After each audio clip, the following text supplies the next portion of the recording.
Welcome back, everybody. This Week in America online, thisweekinamerica.us. The Terror and Triumph of World War I in a Soldier's Own Words. That's the book Notes from the Trenches, A Musician's Journey Through World War I, written by Gary Foster.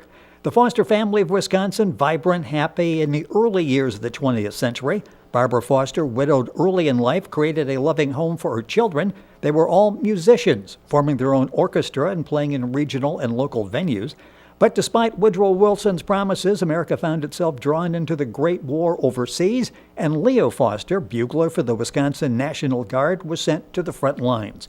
Nearly a century later, the book reconstructs Leo's World War I experience from letters, newspaper clippings, and photographs from Leo's footlocker. Nothing compares to the immediacy of the war experience in a soldier's own words. Full of wit, good humor, and honesty, these letters provide a fascinating window into the war to end all wars, with insightful organization and context from Leo's grandson, Gary Foster, the author. Gary was inspired by his grandfather's legacy, served for 27 years in the U.S. Navy as a flight officer. A fascinating glimpse back in time to World War I. Notes from the Trenches, A Musician's Journey Through World War I. Author Gary Foster is with us on This Week in America. Gary, welcome to the program. Great to have you with us today. Well, thank you so much, Mr. Rick. Appreciate it. Well, this is a fascinating story, and I know that all through your life you've heard stories. You had a chance to get the stories, some of them firsthand from your grandfather. What was the inspiration to put all of these together and write this book? Because it really gives us a unique perspective on war through basically your grandfather's eyes. Yeah, exactly. And when my dad was still alive, he had given me my grandfather's World War I footlocker, and it contained a bunch of letters that he had written home to his family. It contained a bunch of old newspapers, from historical time frames, and then his equipment, his helmet, his bugle, he had several canteens in there and some other miscellaneous equipment. And so it sat in my grandfather's basement for a long time too, and collected some water damage. But then when my dad got it, he gave it to me when I was still active duty in the Navy, and I couldn't do anything with it for a while because I was still on active duty. But when I retired in 2010, I thought, well, you know what, I can probably start looking through this stuff, and I found all this information very fascinating. And like you said, it's through the eyes of him as he's talking to his family through the letters about his experience in World War I. It's really a fascinating look back in time. Well, and it's totally his experience. You start with the stateside training, end up with his return. This really does a nice job of going back and putting in chronicle form exactly what happened during this entire period. Well, thank you. Yes, I had to, I spent a lot of time actually researching the events of the time and what happened in between his letters and so on. So putting all that together was a monumental feat, to say the least. It was a very interesting way of doing things. So great stuff. Well, I wondered about that because this really is very well organized and thought out. How long did it take you to write the book? Well, I started roughly 4 years before it was published, putting the information together. And basically what I did was I went through all the letters and I translated them from my grandfather's writing, which a lot of times was on the I swear it was on the back of a horse or something, because it was kind of jumbled and written in pen or pencil or whatever he could at the time. And translating all those took me a long time because not all of his words were clear. He wasn't the greatest speller in the world either, so that took me a while to figure that out. But anyway, I got all those organized, got them all put together, and then just doing the research of, okay, what happened during this time frame? How can I relate this letter to what happened back then at that time, and so on. And it took me about 5 months to actually physically write the book, but it took me the better half of 3.5 years, or the better part of 3.5 years, to actually construct the information for the book. You know, when I ask you that, I'm thinking writing was probably the easy part. The research and obviously the translation, that was obviously what took all the time. Yeah, absolutely. It certainly was. It did take a long time, but I tell you what, I'm more inspired by what those men did during World War I than anything before. I mean, we're coming up on the 100th anniversary of the armistice here, and it's just inspiring, to be able to look back on what those guys did for our country. Well, it's interesting you mentioned that because as I'm reading, I had forgotten about that, and I don't really remember a whole lot in recent news stories talking about that anniversary. It's a shame it seems like it's forgotten. Is that just my impression, or do you feel like this is sort of slipping up on us and we're not prepared for it? No, I agree with you. I felt that, it's kind of, in my opinion, it's our media's job to remember to look back on facts and things that our country was involved in to kind of push that message, the historical value of the things that we did, that our soldiers did. And I just haven't seen a whole lot of that at all. There's some very amazing battles that occurred during the war where we lost so many soldiers. For example, at this time, 100 years ago, we're in the Argonne Forest, and we're losing, 26,000 men in that 47-day campaign, which was the largest loss of life in any engagement that the United States ever was in. So yeah, I mean, it's just incredible lack of oversight, I guess, on history. Yeah, that's coming up very quickly, and we'll mention that again before we leave the program. The book we're talking about is Notes from the Trenches, A Musician's Journey Through World War I, written by Gary Foster. Tell me a little bit about your grandfather. I feel like I know him after looking through the book, but for the listeners, the viewers, talk a little bit about who this guy was. He was a larger-than-life character in some aspects, wasn't he? Yeah, he really was. I tell you, he was a very strict disciplinarian for one, but he sure enjoyed his grandkids. And me and my four brothers, we spent a lot of time with him. He took us fishing, he took us hunting, he took us out on boat trips or on little small vacations. I mean, he was just a great guy, and he was a child's grandpa, to put it lightly. But he was also, like I said, a very strict disciplinarian. So you had to work to get that kind of treatment from him. So he would have us over to his house. We'd mow his lawn or clean up the house, dust the furniture, but all repaid very well with the things that he did for us. What was preparing and writing this book like for you in terms of your relationship with your grandfather? Because you mentioned you knew him as grandfather. Suddenly you see him in a whole new perspective. Talk about how your feelings changed as you were working on the book. Well, when I was reading through his letters and just the comedy involved, those guys, they were hilarious. And I've read letters from other members during the war, and they all kind of had this comedic aspect to them. So, but he was a comedian. He definitely had a good time with that. And I looked at that and the things that he put up with, the sorrow of losing, two of his sisters and his mom very tragically, and then his wife of 42 years passed away from cancer. He went through a lot of stuff even after World War I. He saw so much carnage on the battlefield, and then to have to put up with that. But he always kept his head square on his shoulders, and he was a really very tough individual. I just take my hat off to him and the others like him who fought in the war. Did he talk very much about his war experiences? He certainly didn't. The only thing he would do is he'd make Army references, like if you're in the kitchen helping him peel potatoes or something, he said, "Here, you're going to do KP," kitchen. So. Other than that, you really didn't know him, and again, saw the other side of him as we are in the book, Notes from the Trenches, A Musician's Journey Through World War I. Gary Foster is the author. Book's available, of course, at Amazon, the usual places. Information, and you can order the book at GaryFosterBooks.com. If you go to our website, thisweekinamerica.us, you can link on directly to Gary's website. You talk a little bit about, in fact, a lot in the book, about what he went through, all the mental anguish, the suffering he went through.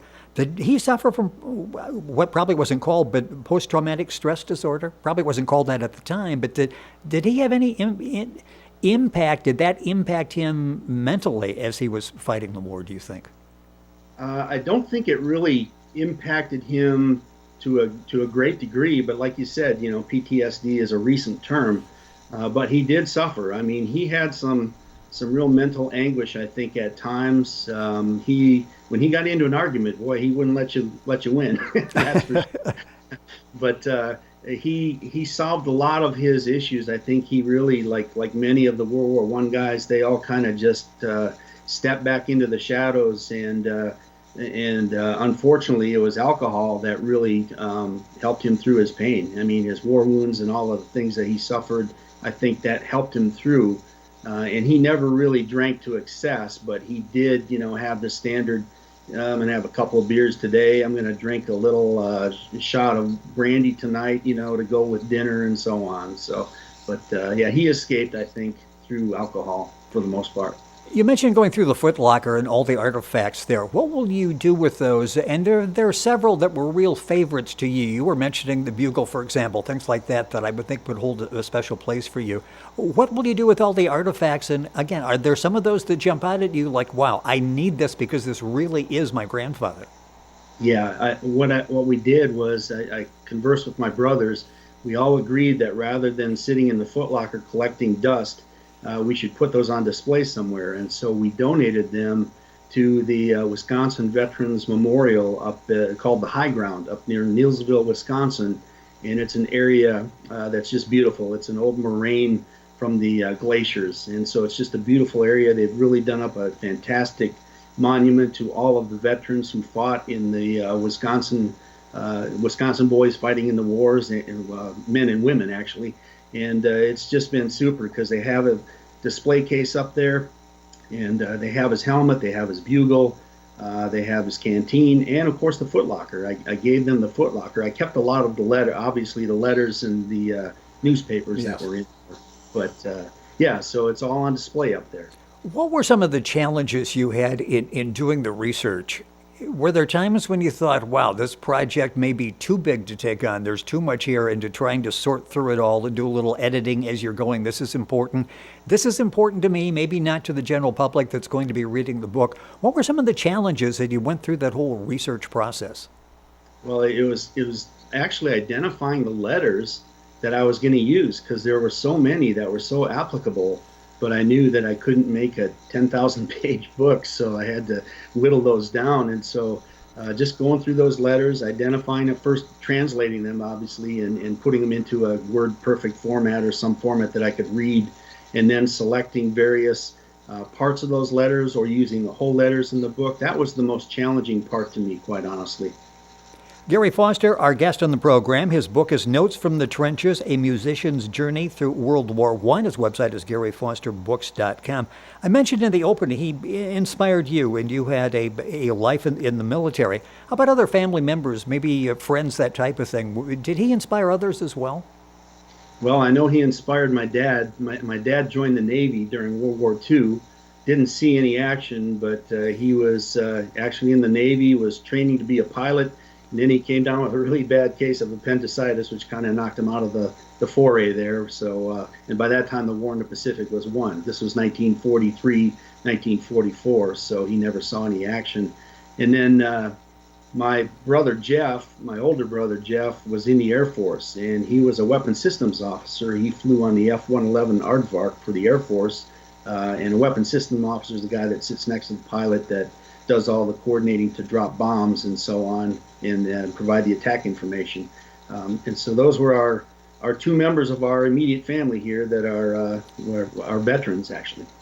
Gary Foster, our guest on the program. A couple minutes left. Time going by way too quickly. The book we're talking about, Notes from the Trenches, A Musician's Journey Through World War I. GaryFosterBooks.com is the website for information. He took this very seriously. What he was doing was very, very serious to him. If he were to address future military members of the military now, what do you think he would say to them? I think, quite honestly, he would say avoid war at all costs. And I know that war is inevitable at times when diplomacy fails.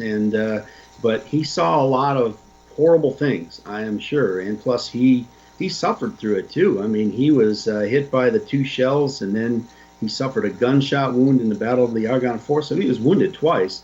And I'm sure he saw some people that were just eliminated from the face of the planet through the artillery and the grenades and the machine gun fire that occurred back in the war. So I would definitely say he would say avoid it at all costs. Gary Foster with us on the program. An excellent job on this book, and we talked about the process you went through in putting all of this together, and painstaking probably is the correct phrase to use in doing that. Any future plans, any other books that you'd like to write? I've actually thought about putting a book together with all of his letters, just to just to put those out there without the historical context, because I know there are people out there that like to read those kind of things. And when you read every letter, you really get a taste of what they were going through, what they were thinking. I mean, all these Army young men going into the battle, they're thinking, wow, okay, we're just gonna go in there and kick butt and take names. And it wasn't exactly like that, although eventually they did do that. But at first it was pretty humbling experience to them, and they saw a lot of things they really didn't want to see. And they went from being proud young men to war-torn, weary veterans in a heartbeat. It was pretty interesting. Do you feel that, and we talked about this with the anniversary of the armistice, which is coming up this November. If you don't know a lot about it, it's time to Google that and get a history lesson and find out exactly what happened back during World War I. Do you find World War I has been overshadowed by World War II and the other battles, the skirmishes that we've been involved in? It was sort of a long time ago and really not top of mind, I don't think. Yeah, I think President Wilson said it best. He said, we shall never forget what these men did. And, it's just a couple of decades later that World War II kicked off. And so we did forget a lot of what the guys in World War I did. In fact, the term First World War really wasn't used until the Second World War came along.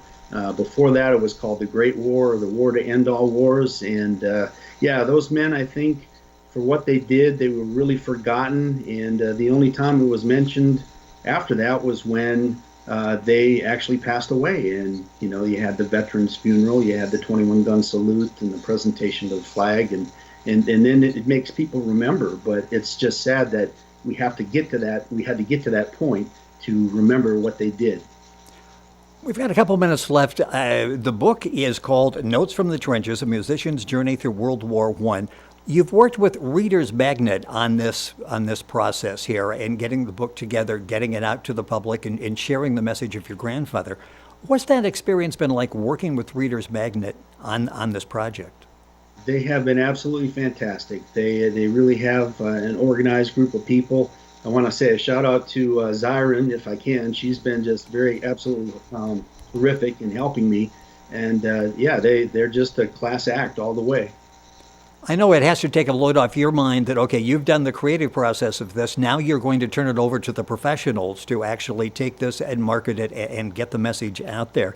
Gary, it's been a pleasure having you on the program. The book is an excellent read, Notes from the Trenches, A Musician's Journey Through World War I, written by our guest in the program, Gary Foster. His website is garyfosterbooks.com. Book's also available at Amazon, Barnes & Noble, the usual places. You can link on directly to Gary's website by going to our website, thisweekinamerica.us. Interesting to check it out because there's more there. We've got blogs and other information as well. Gary, it's been a pleasure. Thank you so much for being with us and sharing your grandfather's story on the program today. Thank you, sir. I really, really appreciate it. It's been fun, and the book, again, an excellent read, Notes from the Trenches. Gary Foster, the author, his website, garyfosterbooks.com. Of course, you can link on directly by going to our website, thisweekinamerica.us.